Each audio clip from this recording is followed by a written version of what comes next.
My name is Paul Martin. I'm the General Manager of the Queensland Association for Healthy Communities, or QAHC, and we're an organisation that promotes the health of the lesbian, gay, bisexual and transgender community in Queensland. Now, can you tell me how the Queensland Association for Healthy Communities might view the current situation with Queensland criminal law, where there is an unequal age of consent? How do you think that affects the community in general? Well, here at QAHC we can see no rational reason for an unequal age of consent. It doesn't make sense that a heterosexual couple at 16 can have a child, bring a life into the world, but that same heterosexual couple can't have anal sex, nor can a same-sex couple have anal sex. There's just no rational reason why that's the case. How can having anal sex need more protection than bringing a life into the world? There's no rational reason for it. And it's worse than there being no rational reason. It actually does harm, and in two ways from our experience. The first is that it causes confusion amongst particularly gay men themselves and lesbian and gay young people more broadly. So many lesbian and gay young people and young gay men think that it is illegal to have sex of any type until the age of 18. So that makes them reluctant to come forward to youth workers, school health nurses or organisations like ours and disclose that they have had sex and seek out safe sex education and information.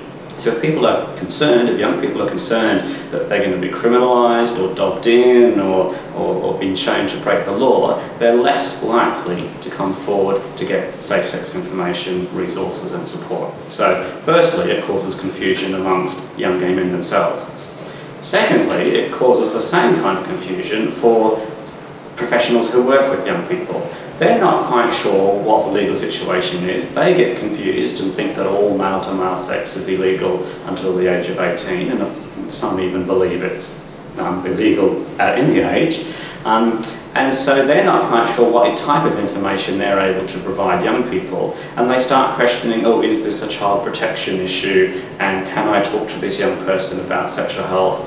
And what tends to happen is they either say nothing at all, or they just refer them on to somebody else. And that might be, that health professional might be the only person that that young person feels comfortable in approaching. They might have built up a rapport with the youth worker or professional, and maybe the only person they feel comfortable with, that maybe worked up to asking that question for weeks or months, and then the health professional goes, sorry, I'm not allowed to talk to you about that. Or, no, sorry, that's not something that we can talk about. So immediately it gives a message to the young person that you're doing something wrong, or you're wrong, gives them no safe sex information, no sexual health information, no mental health support, and the young person's just left feeling alone and still has their questions unanswered.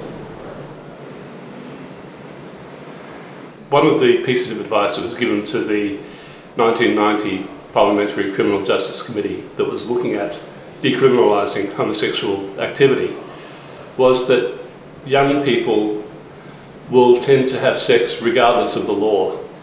Do you find from your experience in dealing with youth that this seems to be true?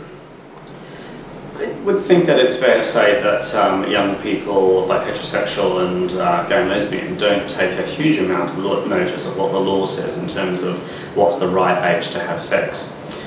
It's more the services that they need to access if they are having sex. So whether that's going along to a general practitioner or a sexual health clinic to get an STI checkup, whether it's purchasing condoms from a supermarket, whether it's going along to a HIV or sexual health service and asking for information.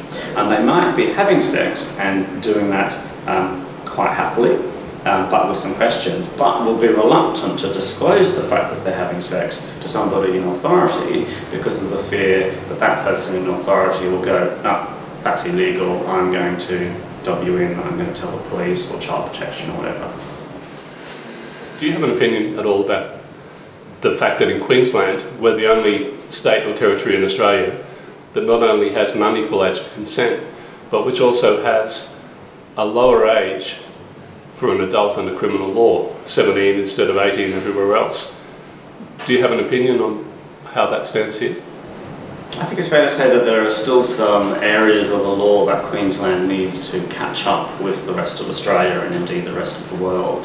and our organisation, along with others, are advocating for that. Recognition of same-sex unions is one of the most obvious areas. So certainly some consistency around when young people are deemed an adult and what young people are and aren't able to do would make life a lot easier, both for young people but also for services and service providers that work with them. Excellent. Thank you very much, Paul Martin. Okay, thank you.